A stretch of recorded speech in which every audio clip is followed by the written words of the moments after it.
में जब भी अपने आप को कंपेयर करना है तो हमें अपने आप को बैकवर्ड कंट्री से कंपेयर करना चाहिए। इंडिया तो हमसे बहुत आगे निकल चुका है, हमें इस चीज़ को तस्लीम करना चाहिए। बिल्कुल आप सही फरमा रही है कि इंडिया जो है वो डिजिटल जो है वो पेमेंट में बहुत आगे निकल गया है। जैसे दायरा पाकिस्तान में बोगस निज़ाम है, फ्यूडल वही पुराना स्टेरियोटाइप सिस्टम है, लोग उसके ऊपर यकीन करते हैं। और डिजिटलाइजेशन जो है वो हर मुल्क के लिए नहीं बनी। इसकी एक मेन रीज़न ये है कि डिजिटलाइजेशन एक ऐसी चीज़ है जिसके अंदर आपको सूद भी नज़र आता है, कई कंपनीज में मार्कअप भी आता है। और हम एक इस्लामिक स्टेट है और इस चीज़ को लेकर हम काफ़ी ज़्यादा सीरियस हैं, इसलिए कोई फर्दर रिफॉर्म्स नहीं अभी तक आए। तो मेरा यही मानना है कि अगर उनके लिए यूपीआई ठीक है तो वो उनके लिए ही है। डिजिटल पेमेंट्स के बारे में पाकिस्तान मुझे लगता है कि आने वाले 10 सालों में भी तरक्की नहीं कर सकता। हाय दोस्तों, नमस्कार। फिर से स्वागत है हमारे आपके यूट्यूब चैनल ये रिएक्शन 2.0 में। दोस्तों, आज हम बात करने वाले हैं भारत की यूपीआई सिस्टम की, जो पूरे दुनिया में तहलका मचा रहा है।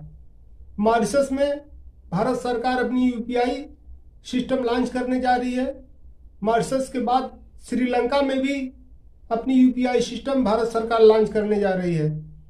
तो आइए देखते हैं इस खबर पर पाकिस्तानियों का रिएक्शन। वीडियो का ओरिजिनल लिंक डिस्क्रिप्शन में दिया गया, वहां से आप वॉच कर सकते हैं। अगर हम बात करें तो इंडिया में डिजिटल पेमेंट यानी यूपीआई की अगर हम बात करें तो आगे से आगे बढ़ता चला जा रहा है। पहले यूपीआई सिर्फ इंडिया तक महदूद था, लेकिन अब श्रीलंका में, मॉरिशस में और यहाँ तक कि फ्रांस की अगर हम बात करें तो वहाँ पर भी यूपीआई जो है वो लॉन्च होने जा रहा है। यानी इंडियंस अगर किसी मुल्क जाते हैं तो उन्हें घर जैसा ही माहौल मिलेगा। क्या कहेंगे, अभी तक पाकिस्तान में जो है वो डिजिटल ट्रांजैक्शन, डिजिटल पेमेंट्स का दूर दूर तक हमें कोई कॉन्सेप्ट नज़र नहीं आ रहा। जी बिल्कुल, आपने बिल्कुल सही फरमाया।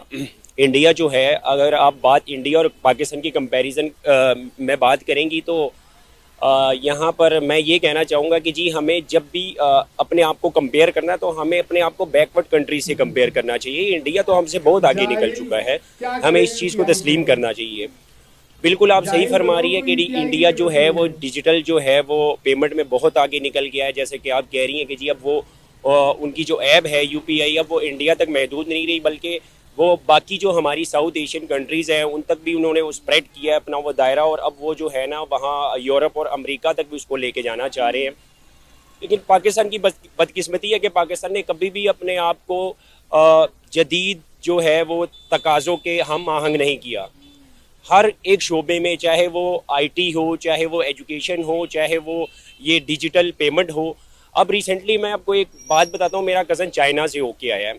उसका अपना स्पेयर पार्ट्स का काम है, वो अपने स्पेयर पार्ट्स के काम के हवाले से वहाँ गया था। तो वो बता रहा था कि जी वहाँ पर ज़ाहिर बात है हलाल फूड ढूंढना थोड़ा सा मुश्किल होता है। तो वो कहते जी हलाल फूड मुझे मिल नहीं रहा था, तो मैंने ना सोचा कि फ़्रूट खा लेता हूँ। तो एक ठेला लगा हुआ था, रेडी लगी हुई थी केलों की। तो मैंने जब वहाँ से जाके 5-6 केले खाए तो मैं उसे पे करने लगा। उसने कहा ये क्या है, हम तो इस तरह पेमेंट नहीं लेते, आप हमें डिजिटल पेमेंट करें।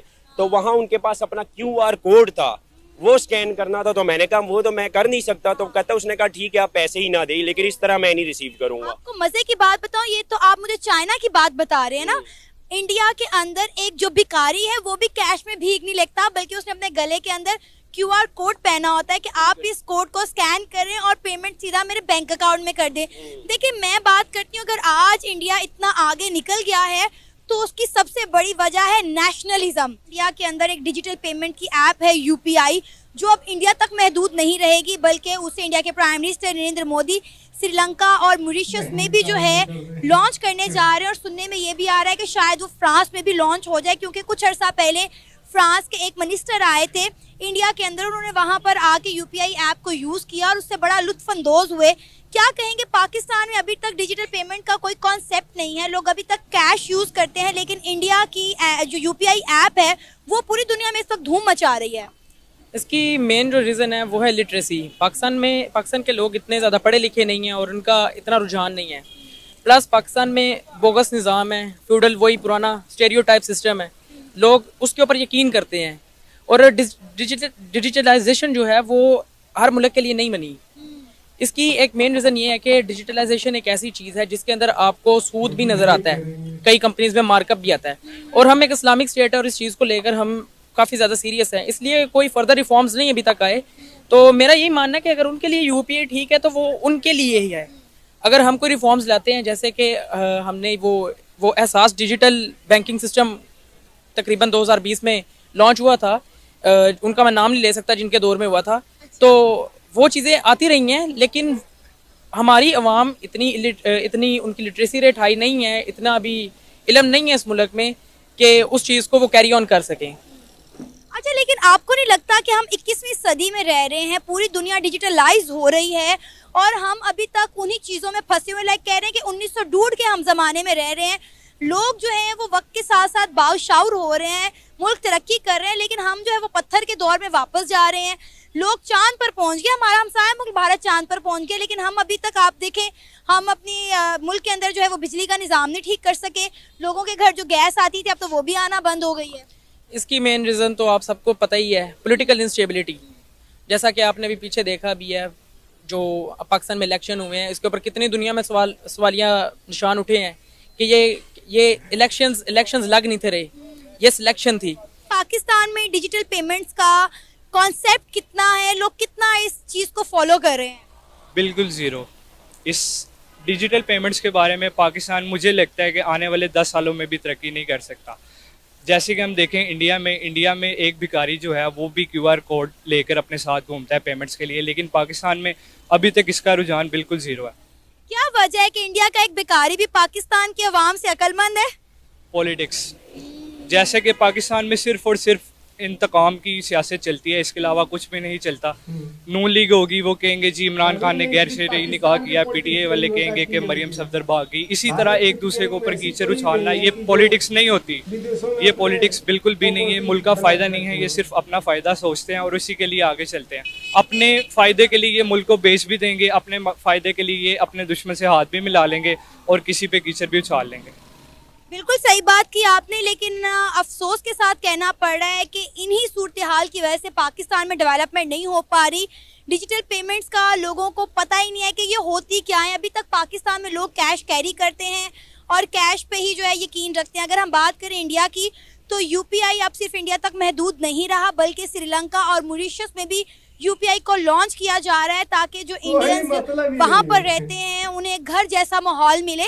यहाँ तक कि आपको पता है कि आईफल टावर पे सबसे ज़्यादा इंडियंस जाता है और वो अपनी वहाँ पर जाने की टिकट्स भी जो है वो UPI के ज़रिए ख़रीदता है। बिल्कुल इसी तरह ना, आप देखें जब तक आप बदले से आगे बढ़कर अपना मुल्क का सोचेंगे नहीं तो आप बिल्कुल आगे बढ़ ही नहीं सकते। अब इंडिया चांद पर पहुंच गया, हम किधर हैं? हम बस यही सोचते हैं कि हमने कर्जा किससे लेना है, किसके ऊपर कीचड़ उछालना है, किससे कर्जा लेना है और इस्लाम को कहाँ पर यूज़ करना है, कहाँ पर इस्लामिक टच देना है। बेसिकली हमारे मुल्क की बुनियाद जो थी वो इस्लाम पर रखी गई थी, लेकिन सबसे बड़ी चीज़ जो है वो है सूद। जैसा कि आपको पता है सूद अल्लाह से जंग है, हम मुसलमान सूद ले ही नहीं सकते, लेकिन हमारा मुल्क आज 80% सूद के ऊपर चल। दोस्तों, वीडियो कैसी लगी आपको कमेंट जरूर करें। इन जाहिलों के लिए, इन पोरकियों के लिए, आपका भाई ऐसे ही जाहिल पोरकी पकड़ के लाता रहेगा आपके मनोरंजन के लिए। वीडियो को लाइक करें, शेयर करें, चैनल को सब्सक्राइब करें, बेल आइकन जरूर प्रेस करें ताकि हर वीडियो की नोटिफिकेशन आप तक पहुंचती रहे। मिलते हैं नेक्स्ट वीडियो में एक नई वीडियो के साथ। तब तक के लिए गुड बाय, नमस्कार, जय हिंद, जय श्री राम, वंदे मातरम।